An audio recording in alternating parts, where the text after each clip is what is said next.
So, welcome and a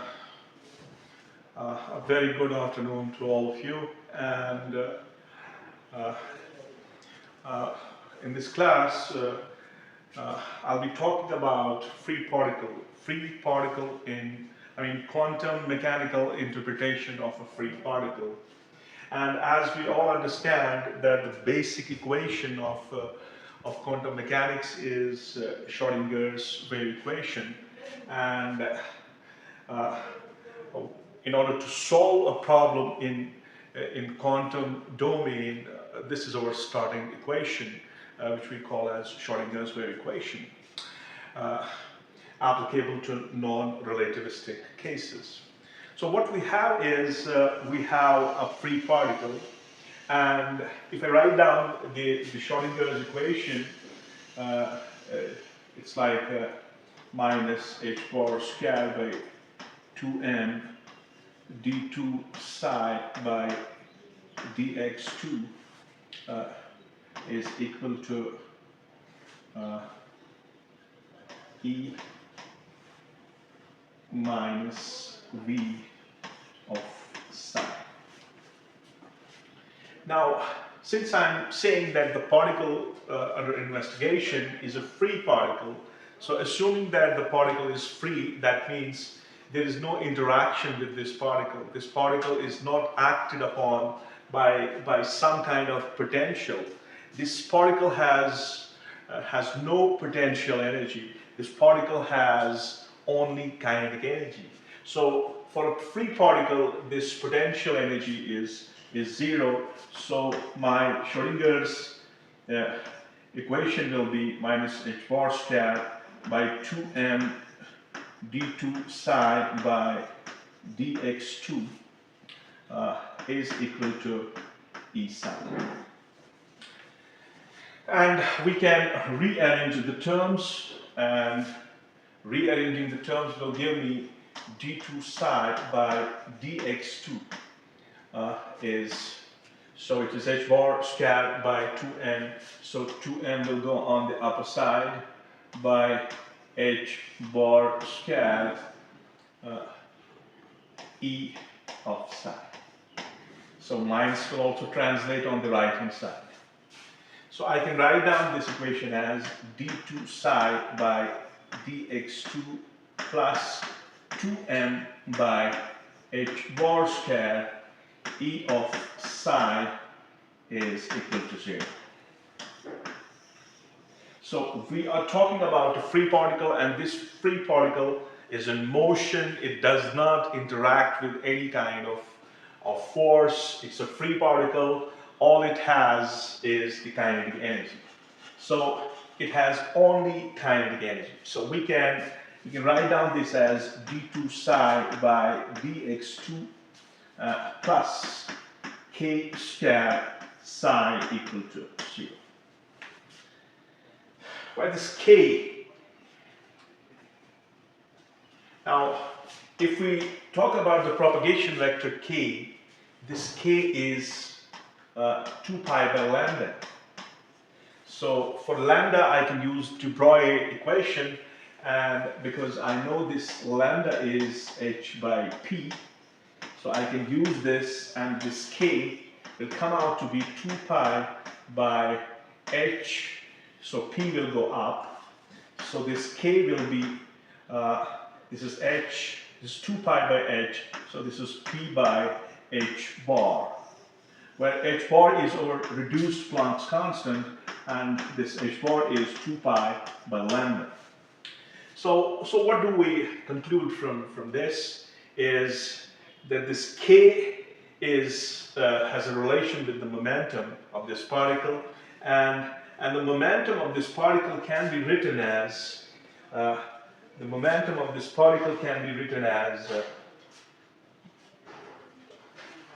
so P is h cross k. So if this is the momentum, I can immediately write down the kinetic energy of this particle, and the energy is it is p squared by 2m, and p is calculated over here, so you have h bar squared k squared by 2m. So what is true about this equation is that this energy is only kinetic energy and it's a constant. This energy is constant for this free particle. And if the energy is constant, that means the change in energy. So if I write down the change in energy of this particle, so what will be the change in energy? Change in energy.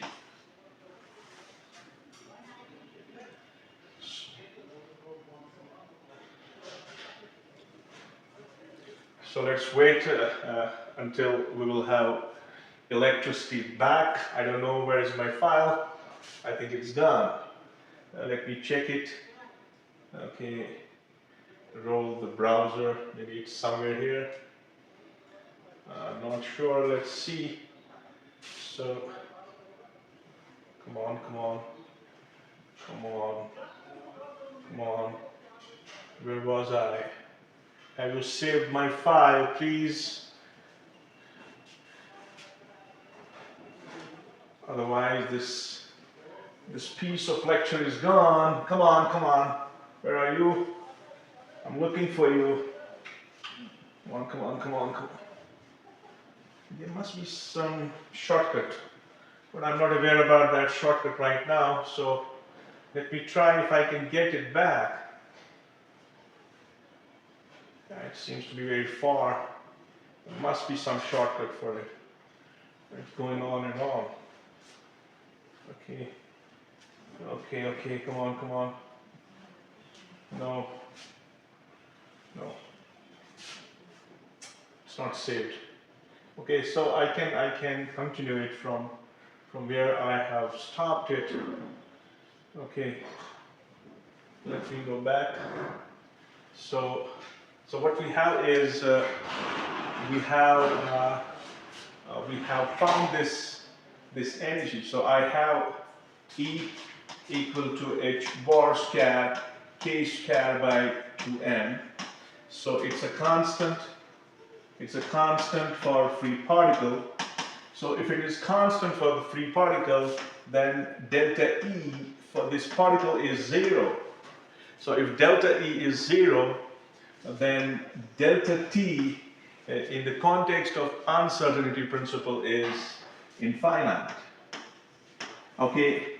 Another important thing is momentum, and if I go back to momentum, so momentum is h cross k, and this momentum is a constant. So if it's a constant, that means the delta of this momentum, I mean to say the uncertainty in the measurement of the momentum of this particle is going to be 0 because it's a constant. So if it is a constant, if it's a constant, we have lost the electricity again. I want to conclude it. Maybe the power is restored. I'm extremely sorry. I'm extremely sorry for this problem, but somehow I want to continue it. They have been changing this all the time, so let me go with it.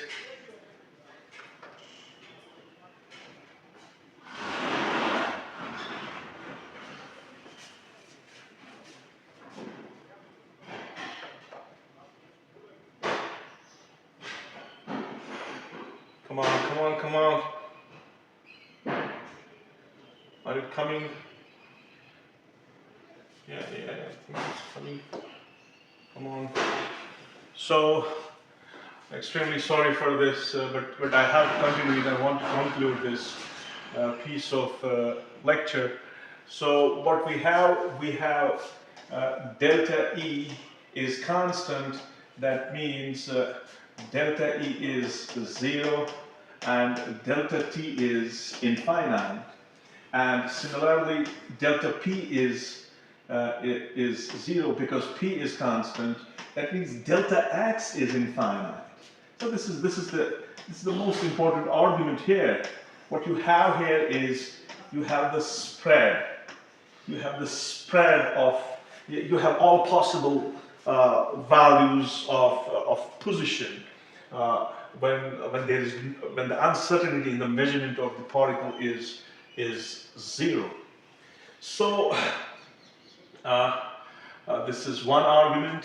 Another important argument is that uh, that if I write down the plane wave solution for Schrodinger's wave equation, even if I incorporate the phase, even if I incorporate the time evolution in the plane wave solution of the Schrodinger's equation, I can say if I choose psi as a e to the power of I kx minus omega t, then plus b e to the power of minus iota kx minus omega t.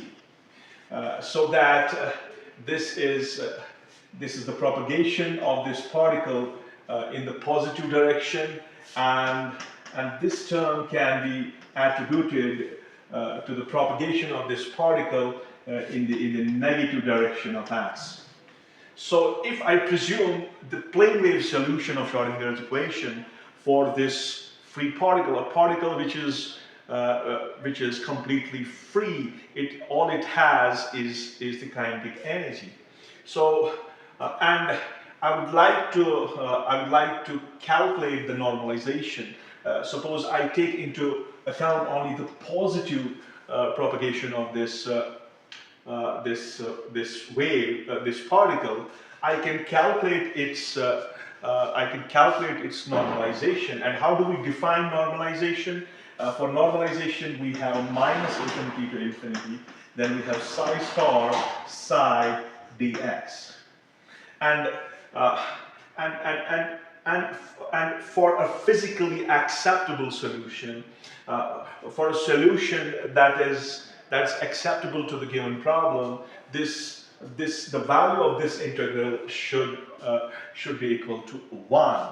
And we would like to test this solution, the plane wave solution for Schrodinger's equation for this free particle using this normalization. So in doing so, so let's move to the next. What we'll get is, what we have got is, we want to calculate this normalization. So I can write down this as minus infinity to infinity a e to the power of I kx minus omega t. So since it's the complex conjugate, so here I may use a minus. Then again you will have e to the power of I kx minus omega t, and then here you might have star, and here you might have a. And what we observe here is, if we take the magnitude, this a squared will come out. So you'll have minus infinity to infinity. So this has to be dx. This has to be dx. Now you can see here that that this x can extend now from minus infinity to plus infinity. But to have an acceptable solution of Schrodinger's wave equation, the value of this integral should be equal to 1. But that's not the case. The case here is unacceptable, because when you try to normalize the wave function for the plane wave, what you obtain is infinity.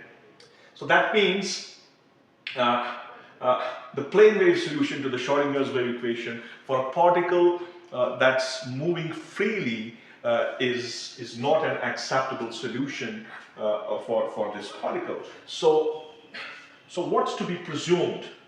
What's to be presumed here is that, come on, there is a spread. So if you want to demonstrate this particle, if you want to demonstrate this freely moving particle, then certainly you have to inculcate the superposition. I mean, you have to inculcate the superposition of a range of waves that leads to what's called as wave packet. And in doing so, what we do is we write down the solution as psi, say if I take it psi x of t is 1 by under root of 2 pi integral minus infinity to infinity, say a of k and then e to the power of I k of x minus omega t and dk. So this is my wave function. This is the solution of Schrodinger's wave equation that I'm trying to choose here. And what this ak is, this a of k is basically the superposition of a long range of waves, which we can mathematically write down as Cn, some summation of some coefficients of psi of x and t. And if I treat this t equal to 0, then psi at 0 will be 1 by under root of 2 pi. This 1 by under root of 2 pi is the normalization value that has been calculated for the given problem. So what we have here is we will have integral minus infinity to infinity, then a of k and e to the power of I k of x and then dk. And what we can do, we can use the Fourier transform and we can write down this a of k, which leads to all those superpositions. This a of k can be written as 1 by root 2 of pi integral minus infinity to infinity and psi of x and 0 e to the power of minus iota k of x and d of x. So this is my wave packet. So this is how we calculate a of k. I think there was a long range of disturbances that invoked during this class. So I beg your pardon for this. I apologize you for this. But whatever it is, it's out there on the screen. So bye.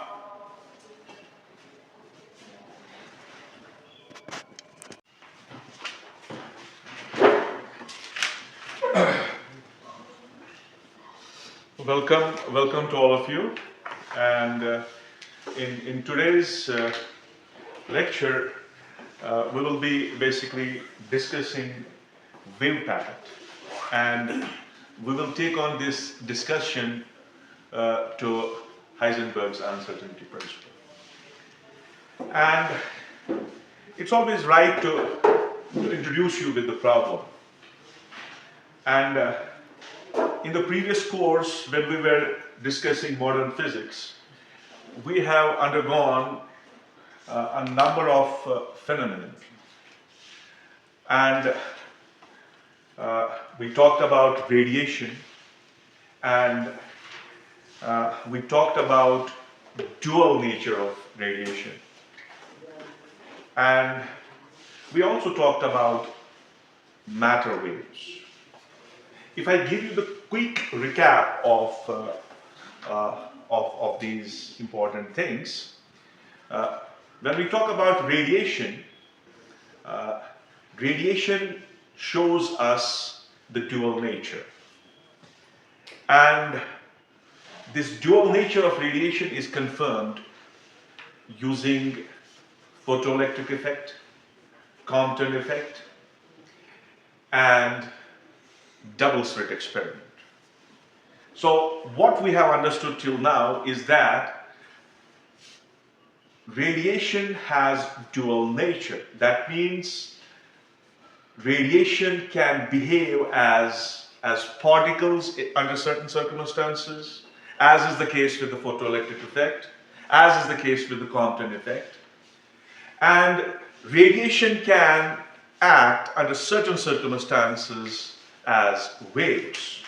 So light shows us the wave nature, and the wave nature can be confirmed by the experiments like double slit experiment, diffraction of light, and polarization of light. On the other side, the particle nature of radiation can be proved, can be obtained by virtue of photoelectric effect. And Compton effect. So these effects confirm the particle nature of the radiation, and the other that I talked about, they confirm the wave nature of radiation. And it was de Broglie who presumed that why we cannot have same kind of situation when we are dealing with microscopic particles. And what is the meaning of microscopic particles here? The particles which fall in the domain of atoms, the particles that fall into the domain of molecules, and the subatomic particles like electrons, protons, neutrons, and the further division of these particles. All of those particles fall into the category of microscopic particles. And the experiment that confirmed the dual nature of material particles, what is that experiment? That's Davison-Germer experiment. So Davison-Germer experiment confirms that the material particles also have the dual nature. Under certain circumstances, they show us the wave nature, and under certain other circumstances, they show us the particle nature. Now, the question arises that when we talk about the material particles, these material particles have matter waves associated with them, right? And if I rightly go back with an argument that if this material particle is moving freely, right? It's a particle, it's moving freely, there is no force acting on this particle. If we have a situation like this, we say that it's a free particle. We call it a what? We call it a free particle. So a free particle has only kinetic energy. It does not have any interaction with any kind of particle or any kind of force. Are you getting? All right. So this material particle has a wave associated with it, and we know from de Broglie equation that lambda is h by t. So with a material particle, you have a wave associated with it, right? And if you go back to the previous course, we talked about phase velocity and group velocity. And it was ruled out at that time that you cannot have a single wave associated with a particle. And if you rightly remember, we obtained a wave of whose velocity is greater than that of velocity of light. So, in order to assign the wave with the particle, we coined the word group velocity, right? What was it? It was group velocity, Vg. And we were able to prove that this group velocity is equal to what? Particle velocity. Remember? What is the definition of the group velocity? Vg is d omega by dk. This is your expression for group velocity, is it? Right? Where omega is the angular frequency and k is the propagation vector. Now, if that's the case, we also know that E is equal to h nu. So E is equal to h bar omega. Right? You multiply and divide by 2 pi, what you will get? E is h bar by omega. So what is omega? Omega is E by h bar. Right? But we have a free particle. This free particle has total energy as kinetic energy. So what will be this omega equal to? This omega will be kinetic energy. Yeah, come on. So this is 1 by h bar times p squared by 2m. Right? P squared by 2m is your kinetic energy. P is the momentum. And I know that P is h cross k. Is it? So if P is h cross k, what will be Vg? So Vg will be d by dk of h cross square k square by 2m h bar. 2m h bar. This h bar and square will cancel, so Vg is d by dk.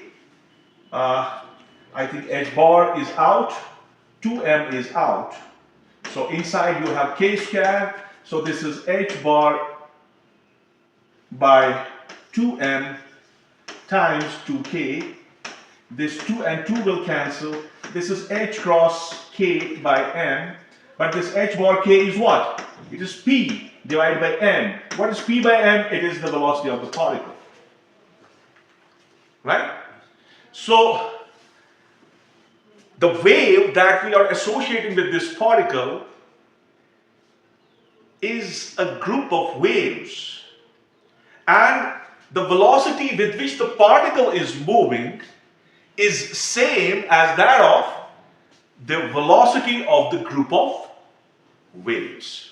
Clear? Is this clear to you? Okay. Now, another important thing.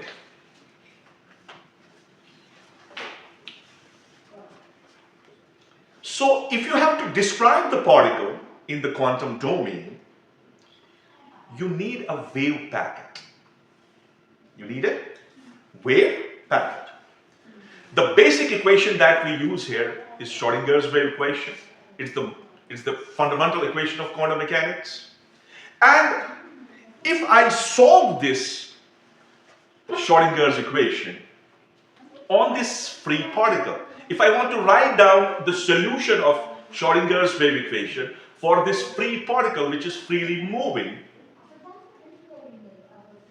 I can have a solution in terms of plane waves, and I can have a solution in terms of group of waves. Now, if I assume that the solution of the Schrodinger's equation is plane wave solution, if I assume that the solution of Schrodinger's equation for the free particle is what? Is the plane wave solution. What is the plane wave solution? That is psi is a e to the power of I kx minus omega t, where k is your propagation vector and omega is angular frequency. Right? Okay. This is the plane wave solution of Schrodinger's equation. And what is most important when you go through Schrodinger's equation, when you solve Schrodinger's equation, it must fulfill certain conditions. And normalization is one of the important conditions to have the acceptable solution of Schrodinger's wave equation. And this is my plane wave. This is my plane wave for the free particle, and I would like to see how much is its value when I normalize it. So I would like to normalize this plane wave solution. So when I try to normalize this plane wave solution, how can I normalize this? I will find its star. What will be its star? A star e to the power of minus I kx minus omega t. See, both things are incorporated here. Position, localization, as well as the evolution of time. Even though we will not be interested in evolution of time, but for the sake of argument, we want to understand the normalization for this plane wave. So how do you define normalization? You define it as the integral from minus infinity to infinity. Then psi star psi dx. Its value should come out to be equal to 1. That's what is normalization. When you evaluate this integral, the result should be what? The result should be 1. Now let us see this. Okay? This is integral minus infinity to infinity. This is a e to the power of I kx minus omega t e to the power of minus I kx minus omega t, and then you will have a square here, okay? Then dx. Clear? Right? So this and this will cancel. What will be outside? A square integral minus infinity to infinity dx. Okay? So what's the value of this integral? The value of this integral is, as x tends to infinity, it will have plus infinity and minus infinity. Your value is not equal to 1. Your value is not equal to, because when you evaluate this integral, you are seeing it that its value is, it's other than 1. You have an integral, d and integral will cancel, you are getting infinity. So, when you have when you have a freely moving particle, you cannot write down its solution in terms of plane waves. You have to come up with a solution in terms of group of waves. In terms of group of waves. It is the long range of waves that are associated with this particle that can describe this particle.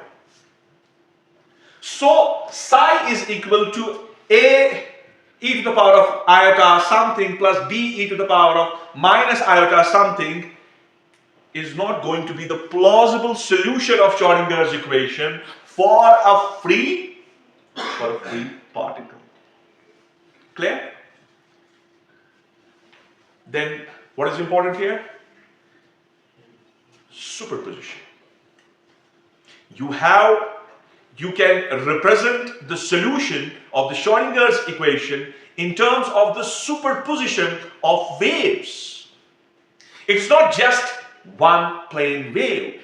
It is the superposition of long range of waves.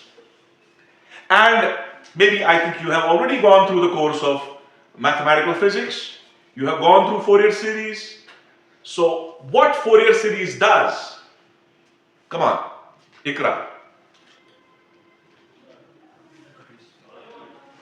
What Fourier series does? Come on.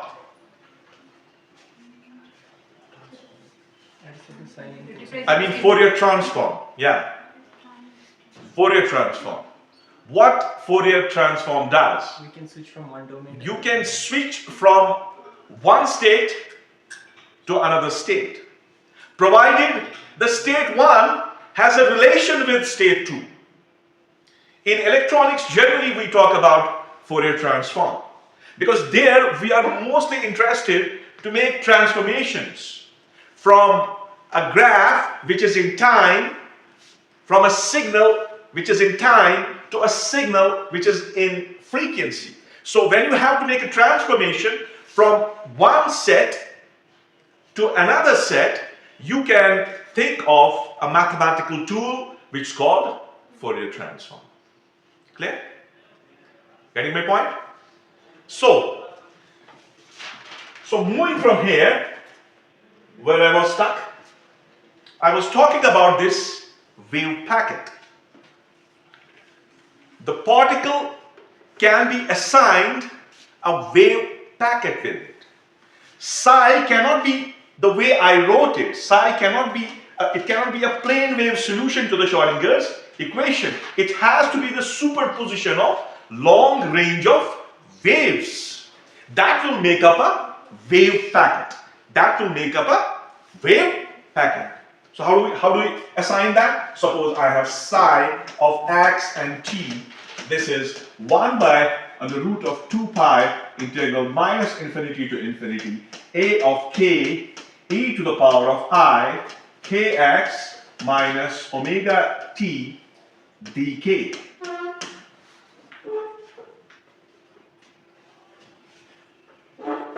And you can see, as I talked about the Fourier transform, in one domain you have time, in another domain you have frequency. But between time and frequency there is always a relation.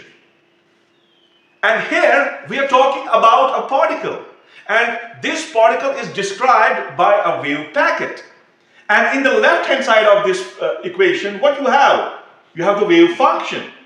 And wave function, even though it's a complex function, it does not have any physical significance, but it certainly has to do everything with the localization of the particle. It has to do everything with the position of the particle. And in the right hand side, I have put up A of k. A of k. I have put up an amplitude, but this amplitude is in terms of k. What is k? Propagation vector. But this propagation vector has a relation with wavelength. And the wavelength has a relation with momentum. So that means in the left hand side, I have the localization of particle. In the right hand side, I have momentum space. In the left hand side, I have position space. In the right hand side, I have momentum space. Are you getting my point? Okay. So this equation is basically representing a wave packet. And you can see you are adding up all the wave functions from minus infinity to plus infinity. So you are adding them all. You are adding them all from minus infinity to plus infinity. Are you getting? Huh? So I should be able to write down its Fourier transform. So what will be its Fourier transform? Its Fourier transform will be, its Fourier transform will be A of k is 1 by under root of 2 pi integral minus infinity to infinity, then psi of x and t e to the power of minus iota kx minus omega t dx. This is the Fourier transform of wave function psi. All right? And what do you see here? What am I trying to do is I'm trying to switch from position to momentum. Momentum to position. The fellow is waiting. Okay? So let me stop here.